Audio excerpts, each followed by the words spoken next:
hoy les estaré hablando de los lineamientos curriculares.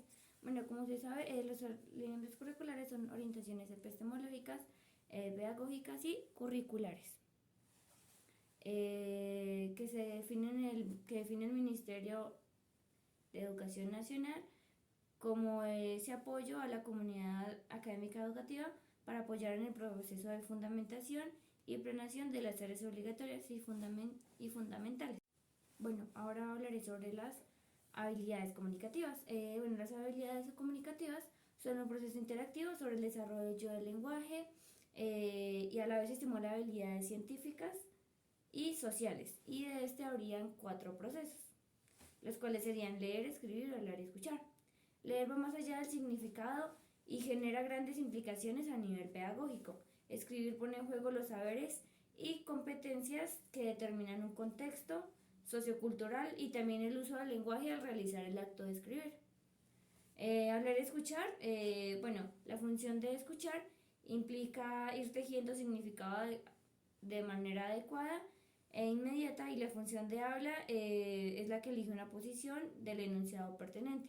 Hablaré sobre qué es una competencia. Bueno, una competencia es como esa capacidad es como un proceso que potencializa un proceso en específico y también puede ser visto como un referente para nuestra visualización curricular. ¿Cuáles son las competencias comunicativas? Está la gramatical, que se refiere a las reglas sintácticas, fonológicas y fonéticas que rigen la producción lingüística. También está la textual, que garantiza la coherencia y cohesión de los enunciados. Las semánticas, que es la capacidad de reconocer y usar significados y léxico de manera adecuada dentro del texto. La pragmática es el reconocimiento y uso de reglas contextuales de la comunicación. Y la enciclopédica es aquella capacidad donde ponemos en juego los actos de significación y comunicación de saberes previos con los que cuenta el sujeto que está escribiendo el texto. La literaria es la capacidad de poner en juego procesos como la lectura y escritura a través de la experiencia de estas mismas y el análisis de estas. Y por último estaría la poética, que es la capacidad que tiene cada individuo de inventar nuevos mundos.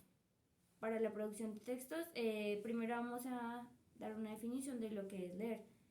Leer es un proceso de construcción de significados a partir de la interacción entre texto y contexto y lector.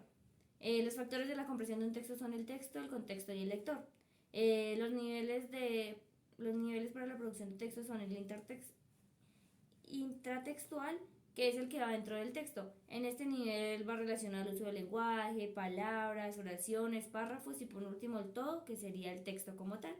Después encortamos el intertextual, donde es la relación del texto con otros textos. Y ya después estaría el extratextual, que es la capacidad que tiene el individuo de manejar un texto, identificar cuál es la intención del texto y qué clase de texto se da. También estaría por último la superestructura, que es el todo, que sería todas las partes del texto, por ejemplo el inicio, el nudo y el desenlace. ¿Y qué sería en sí un texto? Basándonos en el texto de lineamientos curriculares. Un texto es el que está formado por proposiciones que se relacionan entre sí por medio de lazos formales explícitos que ayudan a determinar el significado de un texto. Algunas reglas que nos permiten elaborar textos son las siguientes. Son la adecuación, que permite identificar quién será el receptor y le exige al escritor qué tipo de palabras debe utilizar. También, como en segundo lugar, estaría la coherencia, que es el orden lógico en que se presentan las ideas, es decir, cómo se introduce, desarrolla y concluye la idea o el tema. Después estaría la cohesión, forma en cómo se enlazan y se conectan las ideas. Y por último, la corrección gramática, que es el conocimiento formal de la lengua, donde se incluye fonética, ortografía y léxico. Bueno, también se hablaría de los tipos de texto en el contexto. El primero sería el textual, que, entre paréntesis intertextual, que sería el que es todo lo que está dentro del texto. También está el extratextual, que son todas las condiciones que afectan la lectura fuera del texto. Y el psicológico, que sería el estado anímico del lector en el momento de leer el texto.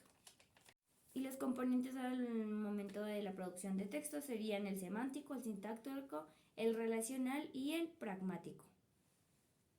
Las categorías para el análisis de producción escrita sería el nivel A, donde se encuentra la coherencia local, que es donde se produce una frase, donde se ve la concordancia entre sujeto, verbo y complemento, y la segmentación del texto.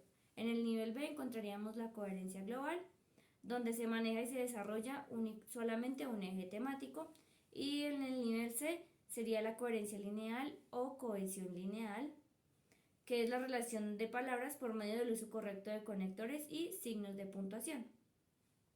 Y como último nivel estaría el nivel D, que sería la pragmática, que es el uso del lenguaje cumpliendo una intencionalidad, respondiendo a una intención o exigencia. Muchas gracias.